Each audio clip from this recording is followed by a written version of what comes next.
Hi, y'all, what's poppin'? It's your boy JP. I'm back with another video. Today's video, we're gonna be tapping in with the story of Cameron Terrell, Rollin 90 Crip.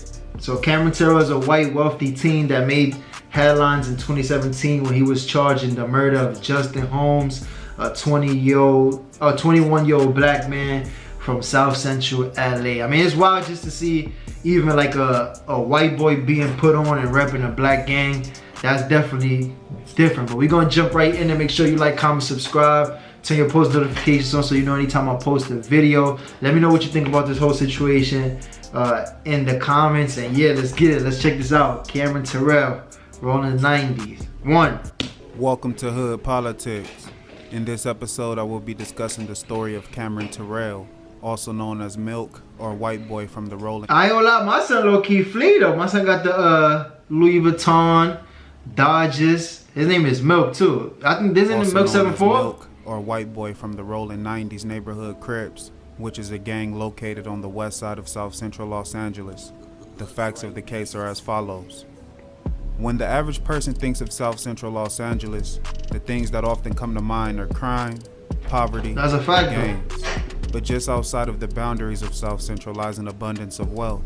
A few miles north are the streets of the Hollywood Hills and Beverly Hills. That shit look A few beautiful. miles west lies the beach cities of Santa Monica, Venice, and Marina del Rey. And just a few miles south are the upscale cities of Rolling Hills and Palos Verdes. Normally, these two worlds don't mix, but in 2017, a young man named Cameron Terrell made national headlines when he crossed that boundary and stepped into the Rollin 90s, which is one of the most reputable gangs in South Central Los Angeles. Palos Verdes is an upscale city filled with cliffside homes, top-rated schools, golf courses, and country clubs. Cameron Terrell was raised here. That was His mother, him? Deborah Terrell, is an interior designer with a list of wealthy clients. His father, Donald Wayne Terrell, is president of New and Improved Media, a media consulting company based in El Segundo, California. The Terrell family lives in a 4,000 square foot home that is valued at around $1.8 million. They would often take lavish vacations and attend parties thrown by their wealthy clients and neighbors. Cameron drove a black Mercedes-Benz, wore designer clothes, Oh, he was and living the given life. a healthy allowance. Cameron attended Palos Verdes High School, which is one of the top-rated schools in Southern California. By all accounts, the Terrell family... Yo, first of all, this is wild to even think about already. Bro, you got good parents, you know what I'm saying, in terms of like, they stable financially, you live in a good area. Yeah, they're like a goddamn movie. I'm damn sure everybody in the hood wish they could live there. You go to one of the top schools in California, I guess. What the hell, how you even get to the 90s, you know what I'm saying? This is crazy. Living the American dream. But behind closed doors, the family was in turmoil. Cameron and his parents didn't get along, which led to daily arguments. Cameron began to rebel against his parents, would often run away from home. There are a lot of rumors regarding Cameron and how he initially connected with people in South Central. Some say it was through drugs, and some say it was through social media. But one thing is clear, once Cameron made his way to South Central, he became infatuated with the streets. Cameron became good friends with one of the boys there.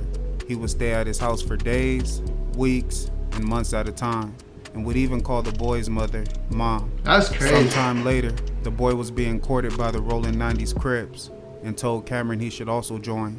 Cameron jumped at the opportunity, and shortly afterwards, the two boys were initiated into the gang at Jesse Owens Park, which is a stronghold. My son got put on. Cameron As dove a white headfirst boy. into the gang life. He was given the nicknames Milk, White Boy, and Bright Eyes. He would get clothing made with his gang and nickname in large letters. He even got a tattoo of the Washington Nationals logo on his chest, which is a logo the Rollin 90s adopted to represent Western Avenue, a street that stretches through the heart of their territory. It's safe to say that Cameron adapted to the gang lifestyle as the years went on. He was from Palos Verdes, but he called South Central home, and the Rollin 90s embraced him. That's It's crazy, been said that bro. Cameron was no stranger to crime, and he indulged in everything the gang Yo, if lifestyle. anybody knows, cause you feel me, I ain't too familiar with the gang stuff like that. I mean, I know my little 1-2, but Rollin 90s is like neighborhoods too. Had to offer things like drugs, robbery, and murder. On the morning of October 1st, 2017, Cameron and 2 other young men were riding in his black Mercedes-Benz. Yo, who they beef with? The group was armed as they entered the territory of a longtime rival gang, the A-Trade Crips. I see. The rivalry between the Rollin 90s Crips and the A-Trade Gangster Crips goes back decades, and fights and shootings aren't uncommon between the neighboring gangs. Around 11:26 a.m., a 21-year-old man named Justin Holmes was walking down the street with 2 other people. As the group walked down 78th Street towards Western Avenue, they were approached by 2 men. The 2 men asked them what gang they were from. Holmes replied that he didn't gangbang. One of the men put out a chrome revolver from his sweater and began to open fire. What? Holmes was shot as the 2 people with him ran away. The suspects ran to a waiting black sedan and fled down an alley near Western Avenue. The 2 people that were walking with Holmes ran to a nearby store and called for help. They then returned to the scene of the shooting and stayed with Holmes until help arrived. Holmes that's kind of messed up, man. I know in a lot of cases there be people that be banging that they'll just, you know, turn it down because they probably don't want shit to escalate, which you're not supposed to do. But man, if that was the case and he wasn't banging and you still did some shit like that, man, that's grimy as hell. Hospital and pronounced dead at 12:02 p.m. The autopsy would later show that he was shot twice, including a fatal shot to the back. Damn. Detectives working the case began their investigation. They began to look into the background of Holmes in an effort to find a motive for the murder. They found that Holmes, nor the people he was walking with, had any gang affiliation. Sheesh. Holmes was a college student and had a job working for U-Haul. He had a day off from work and decided to hang with some friends. One of the people with Holmes during the shooting picked out the gunman from a photographic lineup. The shooter was a 16-year-old gang member. Investigators then swept the area looking for other witnesses when they noticed a surveillance camera near the scene. They contacted the owner and asked for the camera footage. Upon reviewing the video, detectives saw the 2 suspects get into a waiting black Mercedes-Benz and speed off. Immediately, Cameron became a prime suspect. Police knew Cameron due to interactions at Jesse Owens Park in early 2017 and knew he drove a black Mercedes-Benz. Detectives interviewed Cameron about the murder. He admitted to driving the car at the time. Cameron was arrested. Yo, bro, this shit is crazy. So, yo, that's little nigga shit. You know what I'm saying? For you to, and that's why you can even tell, like, when you charging these kids, man, they do a lot of dumb shit that they don't even realize it, bro. He got a car that's registered his name, and he went out to drive 2 of his homies to commit a crime. 12th, and his bail was set at $5 million. The 2 young men that were with Cameron were also arrested on October 12th. When the police searched the home of the shooter, they found a chrome .38 special revolver. Smith and Wesson. Wesson. He would later admit to shooting Holmes. The names of Cameron's accomplices weren't released because they were both minors at the time of the murder, whereas Cameron was 18 years old and legally an adult at the time of the murder. Cameron and his 2 co-defendants were charged with 1 count of premeditated murder and 2 counts of attempted murder with gang enhancements. The news of a wealthy white teen playing a part in the murder of an innocent black man in South Central quickly made national headlines. People wondered, how did this happen and what would be the outcome? Cameron sat in jail for about a week, but was released when his family posted $500,000 on the $5 million bond. Cameron's 2 accomplices remained in jail. Cameron's family was shunned by their Palos Verdes community. Clients stopped doing business with his family, and students, he fucked that up, and staff at Palos Verdes High School did not want Cameron to continue his senior year at the school, stating that they felt unsafe and uncomfortable with him attending. The school and the Terrell family agreed to let Cameron complete his studies off campus. Cameron pled not guilty to all charges, and his trial began on July 3rd, 2018. Cameron was represented by an attorney named Javon. I don't know how many years he got. Blacknell told the court that Cameron was a good kid from a good home, and the case was a result of blatant overcharging. He went on to say that Cameron didn't know the 2 men were armed when they entered his vehicle, and when he drove into rival gang territory, he thought the 2 men got out of the car to go tag a wall. Blacknell said that Cameron wouldn't have used his dad's car if he was planning to kill someone. I mean, I'm gonna keep him come clean. That's a good lawyer. I mean, that's what you're supposed to do. You know, you gotta paint the picture. You gotta work with what you got. You know what I'm saying? Paint the picture that he wasn't meant to do that. Because that is a silly mistake to take a benzo that's registered under your name or your family's name. Come on, you easily gonna get caught like that. 2017. He heard the gunfire. He stated that Cameron sped away as a matter of survival and not in an attempt to flee the scene of a crime. The prosecution painted Cameron as a wolf in sheep's clothing. They presented a stack of evidence in hopes of proving Cameron as an active member of the Rollin 90s and a willing participant in the murder of Justin Holmes. The evidence against Cameron included the following: a shirt with the name Milk in light blue letters, which was found in his Mercedes-Benz, pictures and videos of Cameron with known gang members wearing gang colors and throwing up gang signs, a Washington Nationals logo tattoo on Cameron's chest, which is meant to represent you can't deny he was banging. A street that stretches through Rollin 90s territory. Other evidence included scenes from a music video called The NH Anthem. The NH Anthem is a song featuring rappers from various gangs under the neighborhood Crip umbrella.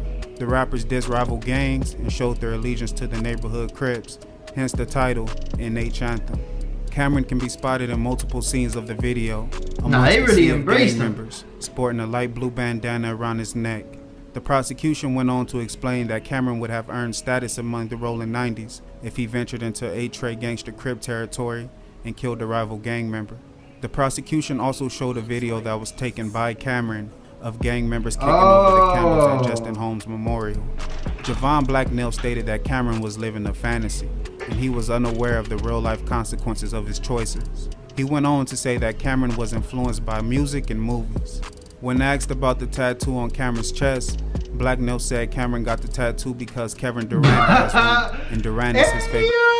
Nah, niggas is movies, bro. This lawyer gotta be. I wonder how much they pay him. My son said KD got a tat.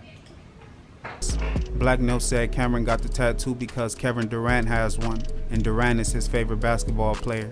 Blacknell called character witnesses to testify on Cameron's behalf. All of them said they didn't think he would murder another human being. Jurors deliberated for nearly a week before reaching a verdict. The jury found Cameron Terrell not guilty on all charges. What? Cameron spoke to the press after the verdict. I'd say rest in peace, Justin Holmes.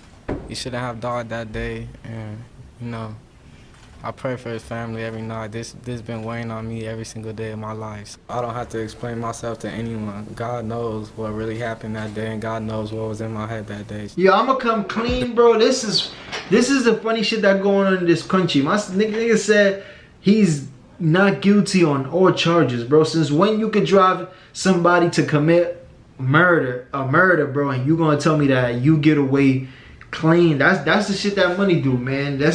I'm gonna come clean, and I know it might piss people off, but that's the price you pay when you white. Cause anybody else, bro, I'm telling you, they all would have got hit with the same charges. The driver would have got hit with the same amount of time as the people that committed the crime. This shit is crazy, bro.